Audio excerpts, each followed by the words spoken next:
All right, hello again. We're continuing our conversation here on public relations departments and firms, which we started last time. Of course, our conversations are based on the textbook Public Relations Strategies and Tactics, Wilcox and Cameron, the authors, the 10th edition. We were talking about outsourcing last time, that companies that have a public relations department or corporate communications department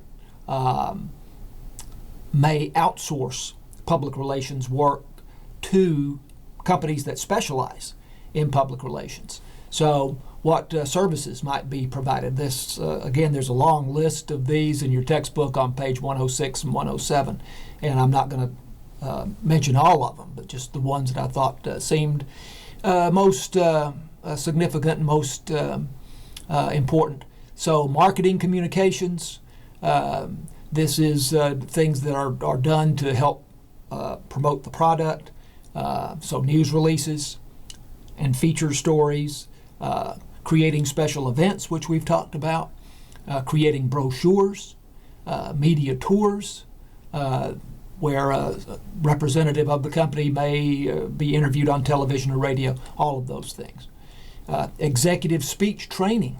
Again, these are things that public relations firms do as services to companies that hire them. So executive speech training, coaching the management people on personal appearances and so on. Research and evaluation, so conducting surveys, measuring public attitudes, important part of PR, as you know. Crisis communication, which we've talked a lot about, counseling on what to say and do in an emergency. Media analysis, the ability to target messages to key audiences, to have the right message on the right medium, to the right audience at the right time. Events management, planning for news conferences, anniversary celebrations, so on. We had a chapter discussion on that just recently.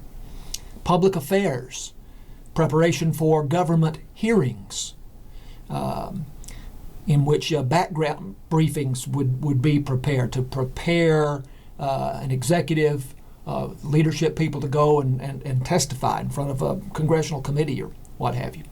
So I have a video here I'm going to show you. This is a very young woman, but very bright and young woman, and someone who has worked for some time in the public relations business. And I'm going to bring this up and kind of start it in the middle somewhat, but she's going to talk a little bit about what you might expect to do in working for a public relations firm, but also she's kind of contrast working for the PR department within a company versus working for a public relations firm.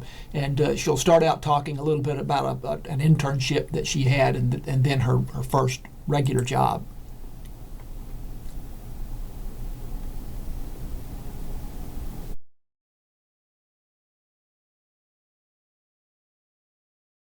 My name is Ryan Levesque, and my consulting business almost killed me. And no joke, by the way. I was struggling to make $10,000. Public. Moving on to based on the traffic on those websites. After that internship, I worked for about a year and a half at a mobile game company, and the shift there was going from an agency to in-house. If you're working at a PR agency, that means that company, what they do is PR, and everyone's role has to do with that. Going in-house, it means within a company itself, I was in the PR department. There are pros and cons to working in-house. Some of the pros are that you get a lot more freedom because you are kind of calling the shots from within rather than working for a client. One of the cons is, depending on the size of the PR department, there is far less structure than an agency, because at an agency, you have all of the structure built out to do and execute PR. But when you're in just a PR department in a larger company, you don't have as many resources. Going in-house to that mobile game company was an interesting experience for me because I was essentially a one-person PR department. So I kind of took stuff that I learned from the fashion PR agency in terms of just the base of doing PR and then taking some of the processes and structure that I learned from the second PR agency, because that was a bigger agency, and trying to build those into the processes at my new job. Something I got to do in that job that I didn't get to do before as an intern was have much more contact with media, because I was the one representative. So I would be the one to reach out to mobile game, video game reviewers and journalists, and I would be the one to meet with them. Because of that, I got to go to trade shows and conventions where these journalists often come. So it's a great time to go there and get meetings scheduled to make it convenient and be able to meet with a lot of people at the same time. After a year and a half at that job, I then went back to the agency I had just come from, where I worked for the video game client, and I had much more of a project management role at this time. So we'll pause it there. This is quite a long video. It's 14 minutes long, but she's very knowledgeable, and I think you might enjoy watching that entire video if you're very interested in public relations as a career. But obviously, we don't have time to watch the whole thing here. So advantages of public relations firms, and the advantages here are in terms of a company outsourcing PR activity to a public relations firm. So there's advantages and disadvantages of doing that. Objectivity, the PR firm coming from the outside may be able to view situations from a new perspective with fresh insights. They're going to have a different take on the situation than someone who's been exposed to it for quite some time would be. They have a variety of skills and expertise and extensive resources. As she said, this is a company that specializes in public relations, whereas within a corporation that has an in-house PR department, they are one part of a much larger organization, whereas the PR firm is going to specialize. So they may have some skills, expertise, resources that an in-house department would not have. So therefore also special problem solving skills. Some PR firms specialize in crisis communication. Some specialize in medical issues and so on. Credibility. A given PR firm may have a very solid reputation for professional and ethical work, and so if you bring them in to do work for you, you're going to be essentially buying respect from opinion leaders. Of course, you want to be sure that is true, that they do have a solid reputation for professional, ethical work. Now, disadvantages, they may have a superficial grasp of the client's unique problems. They are coming in from the outside, so that can be an advantage in looking at things from a fresh perspective, but also you don't have the knowledge, the depth of knowledge that someone on the inside of the organization may have. Lack of full-time commitment. They have other clients. You're not their only client.